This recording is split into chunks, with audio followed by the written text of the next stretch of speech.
any given moment, 97% of the people you're sending LinkedIn messages to are not ready to buy from you. 97%. Which means if your outbound strategy is send more, post more, connect more, you're playing a game that's designed for you to lose. In this video, I'm going to show you the 3% math that explains why most outreach gets ignored no matter how good the message is. And more importantly, the specific publicly visible signals that tell you almost exactly when a company is ready to have a conversation. By the end of this video, you'll know how to find them, how to rank them, and how to figure out which 2 or 3 signals actually predict revenue for you and your specific business. What's going on, everybody? If you're new here, my name is Brian Higgins. I am the AI for Sales guy, and I help founders and revenue leaders build AI sales systems that actually put meetings on the calendar. And if you've been here for a while, welcome back. You already know all that we talk about here is how to build sales systems, not just adding people and headcount. Listen, at the end of the day, your pipeline shouldn't depend on how hard your team is grinding. It should run on a system. So instead of paying people to chase leads all day, your closers are waking up to book meetings on a daily basis. And instead of scaling payroll, you're scaling your infrastructure. If you're building or leading a revenue team and you're tired of pipeline living or dying on effort, be sure to subscribe and stick around. That's all we talk about here. Now let's jump into it. Let me describe something and you tell me if it sounds familiar. You're sending connection requests. You're following up. Maybe you're posting a few times a week because somebody told you that's how you stay top of mind and relevant. And you're doing the work. You're putting in the reps, but the calendar still isn't filling the way it should be. And every week feels like you're starting from ground zero. Or maybe it's not you even sending the message. Maybe you've got an SDR or a sales team and you're looking at all their activity reports and the activity looks fine. Connects are going out, messages are going out, but the meetings just aren't landing on your closers' calendars and you still can't figure out why all the effort isn't turning into pipeline. Here's what I want you to hear, because I've spent 25 years in B2B sales and marketing watching this exact pattern play out. The gap between the effort going in and the results coming out is not a work ethic problem. It's not a message problem either. And it's probably not a list problem. It's a timing problem. And almost nobody talks about it because the entire outbound industry is built on selling you more volume when volume was never the thing that was actually broken. Let me show you where that 90% number comes from because it's not mine. There's a book called The Ultimate Sales Machine by Chet Holmes. And if you haven't read it, absolutely put it on your list. It's a phenomenal book. I read it some years ago, but Holmes used to prove this live on stage. He'd stand in front of 1,000 business owners and ask who is actively out shopping for a new car right now. You're going to dealerships and you're looking for a car. Hands up. And across 1,000 people, about 3% of the hands would go up. Then he'd ask, okay, who's open to it? You're not actively shopping for a car, but you're browsing. And if the timing was right, you'd actually listen. Another approximately 7% would go up. And the rest of the room, the 90% of 1,000 business owners, just sat there with their hands down, not thinking about it or convinced. They weren't interested at all. He ran that poll in room after room for years, various topics, home renovations, furniture, business services, and the numbers always held every single time. He calls it the buyer's pyramid. Now, 3% are buying right now, 7% are open to it, 30% not thinking about it, 30% who think they're not interested, and 30% who know they're not interested. So let's look at this in a different way. The 3% that are buying right now, they have a problem. They're solution aware and they're ready to solve it right now. The 7% that are open to it, they are problem aware and they're learning about solutions. The upper 30%, Chet calls not thinking about it. They're mostly problem aware, but with a slice of solution aware. They feel the pain and some even know the category on how to solve it, but they're not out looking. They don't know the vendors yet. And then comes Chet's don't think they're interested, or in other words, needs convinced. They're aware of the problem and loosely the solution, but they don't have enough proof, clarity, or any sort of urgency to act at this point. And then the bottom 30%, they know they're not interested. They won't be convinced. Don't waste your time on them. Now, here's the part that should change how you look at your own outreach forever. Every company in your space is fighting over the same 3%. Think about it. The prospect who is actively shopping is getting hammered by you and every single competitor you have at the exact same time. That is the most crowded, most expensive, most competitive corner of the entire market. And when you blast volume at your whole list, you're not escaping that fight. You're just also annoying 90% who aren't even ready or thinking about it, which is exactly what makes outreach feel spammy to them. And let's be honest, to you too. So the question that actually matters is this: how do you know when someone is moving up the buyer's pyramid? How do you catch the exact moment a company is crossing from the 90% into that top 10%?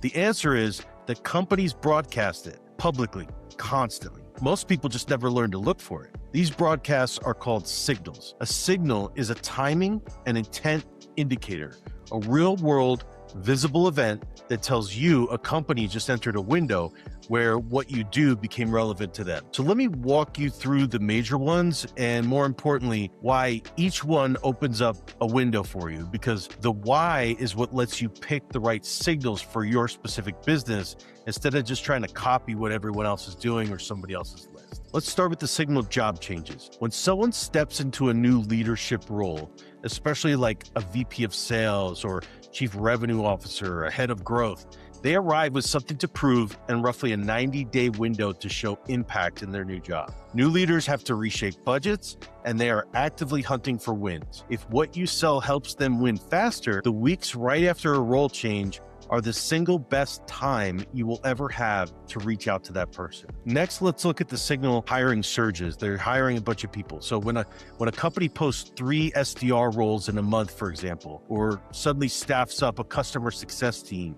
that team is scaling, and scaling creates gaps and problems. A company that's hiring salespeople has just committed budget to their growth and is feeling pipeline pressure right now. A company hiring for a function your product supports has just told you in public exactly what problem they're investing in. Next, let's look at funding, like fresh capital, okay? Fresh capital means new initiatives and pressure to deploy that capital into growth. Someone just invested in a company, they want to return. So that window after a raise is when new tools get bought, new vendors get evaluated, and new experiments get funded. Next, let's look at expansion and launches, like a new market or a new office, a new product line. Every one of these creates needs the existing setup wasn't built for. And here's a fun one: engagement signals. Someone likes or comments on content about the exact problem that you solve, or maybe someone follows your competitor, or someone engages with your post a bunch of times. These are quieter than say a funding announcement, but they're often closer to actual intent because they're an individual person, not just a company showing interest. And then to name a few other signals, you have leadership departures, contract cycles, technology changes and technology embedded in their system, champion leaving, a known vendor contract coming up for renewal, a company adopting a platform that your product complements. Each one of these is a window opening. Now, before you run off and try to track all these, let me save you from the mistake that kills most people who get excited about signals. They are not all equal, and you do not need all of them to be equal. Here's the hierarchy. As a general rule for B2B services and tech, a job change into a decision-making role is usually the strongest single signal because it combines authority, motive, and a deadline. A new leader with something to prove and 90 days to prove it. Hiring surges, they come next because they're public commitments of budget to a problem. Funding is strong but broad. And here's the nuance. Everyone sees funding announcements, so funded companies usually get flooded and you're right back to fighting a crowd of people unless you move fast and you're the first one to reach out, or you're coming with a different angle in what the funding implies rather than the funding itself. The engagement signals are the quietest but often the closest to intent, again, because a person chose to interact with a problem or likes or comments. So for you and your business, your ranking might be different, and that's fine.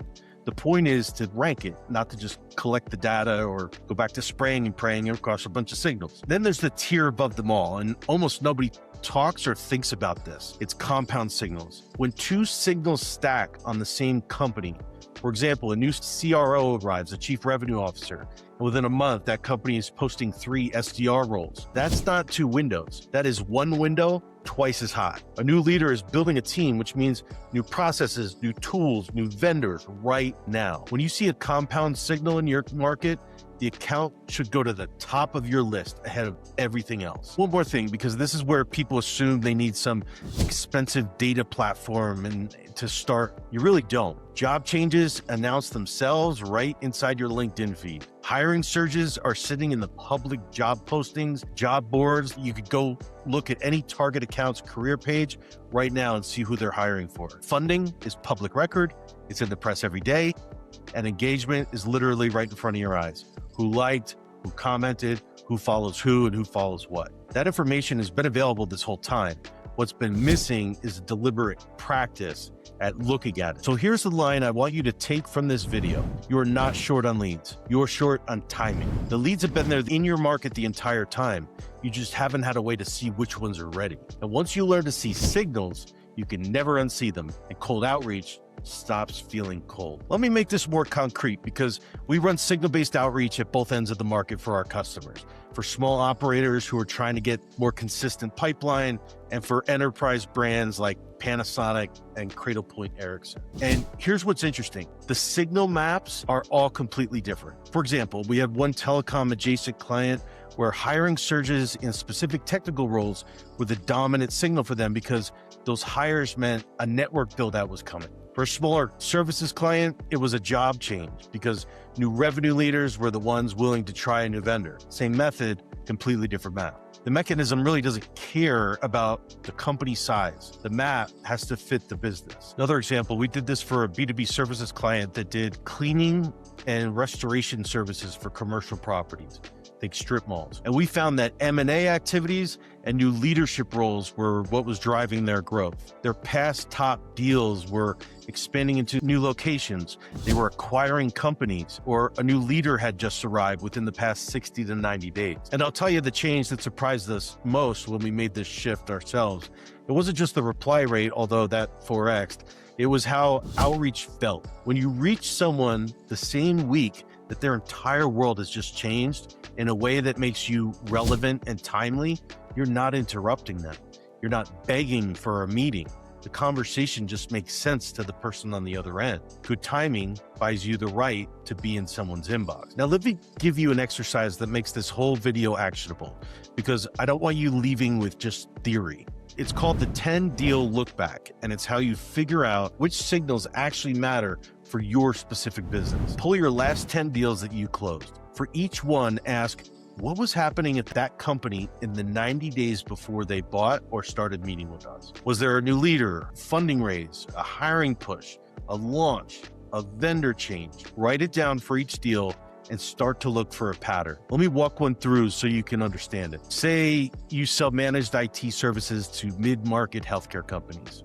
Okay, you pull your 10 deals and you start digging. Deal 1, they'd hired a new head of operations 2 months before your first call. Deal 2, they just acquired a smaller clinic group. Deal 3, new head of operations. Again, deal 4, they'd posted compliance role listings right before they reached out. Deal 5, another acquisition.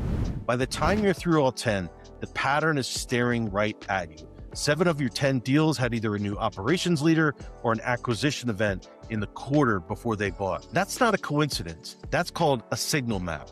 Those 2 events predict need for what you sell, and everything else, the funding announcements, the social engagement, is really all secondary noise for your specific business. Almost every B2B company that runs this exercise finds the same thing: 2 or 3 solid signal type for the majority of their wins. Go run it this week. 10 deals, 90-day look back, find your pattern. Now, here's to be straightforward. Seeing the signals is one thing. Acting on them is a completely different. You got to be consistent at scale without letting windows expire while you're busy running your business. That's a different challenge altogether. Most people learn what signals are, they get excited, they track a few by hand for a couple weeks, and then real life takes over and it quietly dies down. The people who actually win with this area are the ones who make signals tracking systematic instead of manual. If you don't want to build this for yourself and you just want the system deployed, that's where we could come in. We build and implement what is essentially an AI SDR system, the signal-based targeting messaging, and the execution so your team wakes up to qualified conversations instead of trying to create them manually and grind harder. But this isn't for everyone. The fastest way really to see if this is a fit is to book an AI sales strategy call where we will put together a signal report and we finish it live on the call, the actual accounts in your market that are hitting buying signals right now. And we give you an honest evaluation whether, this would work for you, how many appointments a month you realistically book based on the signals, your offer, your track record, and the math. That report is really yours to keep, whether you work with us or not. The link is in the description. And if you want the full written playbook from this series, every framework, the worked examples, the exercises, that's free in the description too. And if you got value from this, be sure to like and subscribe because everything we talk about on this channel is how to build a sales system where your closers close and your pipeline shows up consistently. Just understand this. The buyers who are ready for you are already showing you that they're ready. Signals are just you finally paying attention to what the market has been telling you this entire time. But here's the catch, and it trips up almost everyone. You can have a perfect signal map, reach exactly the right people at the right time at the buying window, and still get completely ignored. And there's one more piece, and without it, the entire timing advantage is wasted. That's what we're going to cover in the next video. Be sure to watch it. I'll see you on the other side.